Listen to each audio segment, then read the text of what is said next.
ನಟಿ ಸಾಕ್ಷಿ ಶಿವಾನಂದ್ ಏಪ್ರಿಲ್ 15, 1976ರಂದು ಮುಂಬೈನಲ್ಲಿ ಜನಿಸಿದ್ದಾರೆ.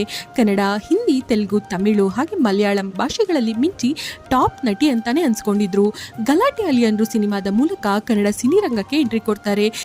ನಟ ಯೋಗೇಶ್ ಅವರೊಂದಿಗೆ ನಟಿಸಿದ ಸೈನಿಕ ಸಿನಿಮಾ ಇವರಿಗೆ ಬಹಳಷ್ಟು ಯಶಸ್ಸನ್ನೇ ತಂದುಕೊಡ್ತು ಅಂತಾನೆ ಹೇಳ್ಬೋದು. ಮುಂದೆ ಸಿನಿಮಾಗಳಲ್ಲಿ ಬೇಡಿಕೆ ಕಡಿಮೆಯಾದ ಸಮಯದಲ್ಲಿ ನಟಿ ಸಾಕ್ಷಿ ಅವರು ಅಮೆರಿಕಾಗೆ ಹೋಗಿ ಮ್ಯಾನೇಜ್ಮೆಂಟ್ ಕೋರ್ಸ್ ಅನ್ನು ಮಾಡ್ಕೊತಾರೆ. ಜೊತೆಗೆ ಅಲ್ಲೇ ಸಾಗರ್ ಎಂಬುವರನ್ನು ಪ್ರೀತಿಸಿ ಮದುವೆ ಕೂಡ ಆಗ್ತಾರೆ. ಆತನಿಗೆ ಎಲ್ಲ ರೀತಿಯ ಆರ್ಥಿಕವಾಗಿ ಸಹಾಯ ಕೂಡ ಮಾಡ್ತಾರೆ. ಆದರೆ ಆತ ಮಾತ್ರ ಈ ನಟಿಯ ಹಣವನ್ನು ಮಾತ್ರ ಪ್ರೀತಿಸ್ತಾ ಇದೆ ಎನ್ನುವುದು ಈಕೆಗೆ ತಿಳಿದಿರುವುದೇ ಇಲ್ಲ. ಕೆಲ ಸಮಯದ ನಂತರ ವಿಚಾರ ಎಲ್ಲ ತಿಳಿದು ಆತನಿಂದ ದೂರಾಗಿ ಅಮೆರಿಕದಲ್ಲೇ ಕಂಪನಿಯೊಂದರಲ್ಲಿ ಕೆಲಸ ಮಾಡ್ತಾ ಒಬ್ಬಂಟಿಯಾಗಿ ಜೀವನ ನಡೆಸ್ತಾ ಇದ್ದಾರೆ. ಒಟ್ಟಾರೆಯಾಗಿ 25ಕ್ಕೂ ಹೆಚ್ಚು ಸಿನಿಮಾಗಳಲ್ಲಿ ನಟಿಸಿದ್ದಾರೆ ಸಾಕ್ಷಿ ಅವರು.